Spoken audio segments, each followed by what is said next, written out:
kayo? Saan kayo galing? Parang kayo yung nakita ko dun sa show. Oo. Sabi ko makikita ako dito naman.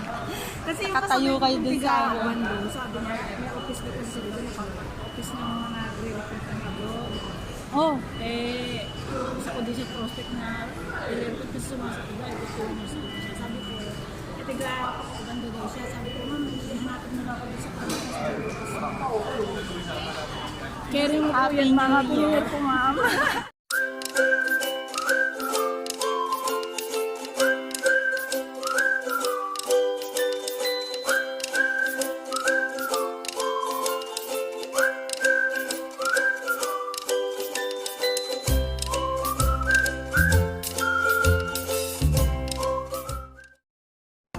hello guys! Welcome back to my channel. For today's video, bumisita po ako sa office ng isa ko pong side hustle, yung Mega Gloriang International, MGI po.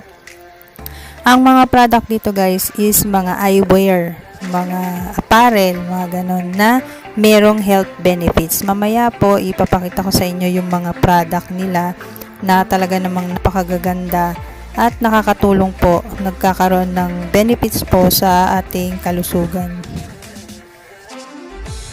So ito guys yung mga product, kung makikita ninyo mga salamin yan, merong medyas, meron dyang gloves para po sa may mga naninigas na ng mga daliri, tapos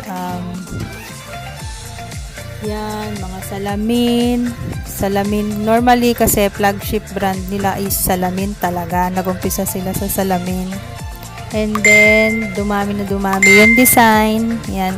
So kung ano po yung yung shape na gusto ninyo, pwede po kayong makakita dito. Alam nyo guys, kung yung mata nyo nagkakaroon na ng problema, wag nyo pong babaliwalain yan. Kasi mahirap po masira ang mata. Kung early signs pa lang, gamitan nyo na po ng iron spec. Bakit naman iron spec yung nire-recommend ko? Kasi maganda po ang iron spec. Nakakatulong po ito sa pag-repair ng damage ng mga ugat-ugat po sa ating mata, sa ating ulo. Yun po ang function niya. Kasi po siya po ay gawa sa nanotechnology na meron pong negative ions, far infrared ray, may mga minerals po na naka-embed dun sa kanyang frame na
mga mata. Ako po, personally, experience ko yan. Dapat po siguro, kung wala akong iron spec, ay matagal na rin ako na nagsasalamin ng may grado. Kasi tumatanda po tayo. As we age and continuous yung paggamit natin ng gadget, naapektuhan po yung ating mata. If we have health conditions, naapektuhan po yung ating mata. So, kailangan po pangalagaan natin yung ating mata kasi wala naman pong nabibiling mata sa palengke, di ba?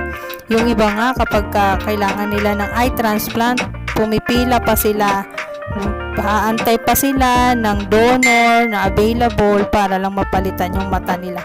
Kaya importante po na binibigyan nating pansin yung ating mata.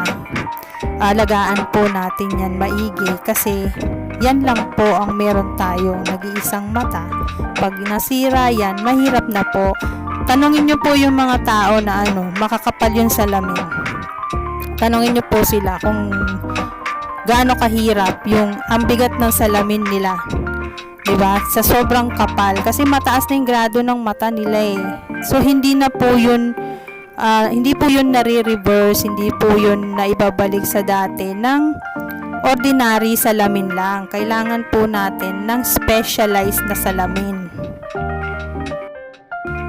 By the way, meron nga palang pinamimigay si Mega Gloria International na free eyeglasses sa mga taong ang case ay glaucoma.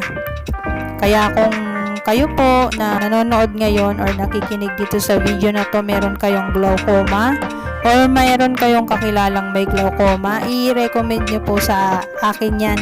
Kasi po pwede po natin yan mapabigyan libreng salamin. Meron lang po kayong i-comply na mga requirements para mabigyan po yung ma-approve po yung libre ninyong salamin. Huwag po kayong mahiyang mag-reach out, mag-message po sa aking messenger, sa FB, or sa kumontak po kayo sa contact number. May ilalagay po akong contact number sa description. Doon nyo na lang po kunin. Para naman po sa mga walang hindi glaucoma case, yung mga farsighted, nearsighted, yung mga stigmatism, cataract, ayan, pwede po kayong maka-avail ng salamin. Sa akin po, ilalagay ko po dito yung mga pagpipilian ninyo na design. Pili na lang kayo. Huwag nyo pong panghinayangan yung gagastusin ninyo kasi once lang naman kayong bibili ng ganitong salamin. Ito po ay lifetime nyo na pong magagamit. Huwag lang masira. Lifetime na po itong magagamit. Isang beses nyo lang po ito gagastusan. Unlike yung pong salamin na yung sa opticals, yung palit ng palit, diba po? Kasi nga nagbabago yung grado ng mata. So, palit kayo ng palit. Ito po, isang beses nyo lang bibilhin. At pwede nyo po itong isabay na gamitin sa mga eyeglasses na meron na kayo. Kung talagang mataas na yung grado ng mata ninyo, pwede rin pa rin kayo magkaroon ng ganito. Meron naman kaming instruction kung paano po gagamitin yung medicated